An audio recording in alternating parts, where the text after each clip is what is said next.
كان يا مكان في صباح مشرق ومليان حماس.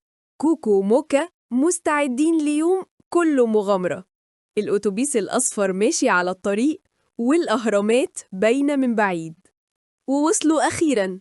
الأتوبيس وقف قدام المتحف الكبير والشيك، والأطفال بينزلوا بشكل منظم. كوكو مش قادر يستنى، بيجري بالكاميرا، وموكا بتنادي عليه: استنى يا كوكو.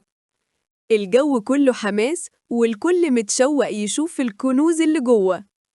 دخلوا القاعة الكبرى اللي مليانة تماثيل ضخمة وكنوز فرعونية عظيمة.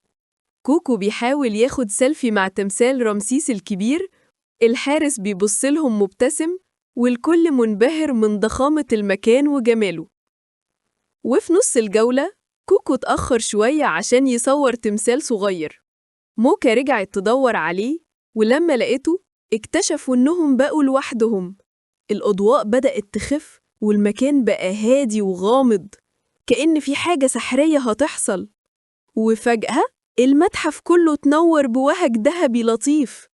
تمثال صغير للإله حورس بدأ يلمع كأنه حي.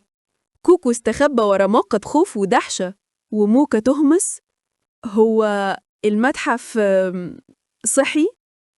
بعد شوية كوكو قرب من صندوق عرض لتوت عنخ آمون، ولما لمس الزجاج كرتونة الوصف وقعت.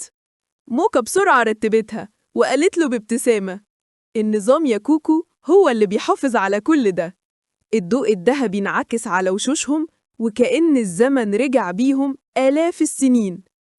وفي ورشة الترميم العلماء شغالين بحرص شديد على تمثال قديم.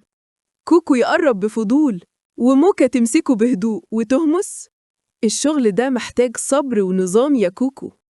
كوكو يبص بإعجاب ويتعلم يعني إيه احترام للتاريخ. بعد كده وقفوا قدام السفينة الخشبية العملاقة، مركب خوفو. كوكو بدأ يقلد صوت الموج ويمسك عصاية كأنه بيجدف، وموكا بتضحك وبتقول: شوف الدقة، كل لوح خشب محطوط في مكانه الصح. وفي قاعة الحيوانات المحنطة وقف كوكو مبهور، حتى الحيوانات كانوا بيكرموها. موكا تبتسم وتقول: أيوة يا كوكو، الاحترام والنظام سر الحضارة. وبعدها وصلوا قدام تمثال الإلهة سخمت. التمثال بينور بخفة وكأنه بيبتسم لهم.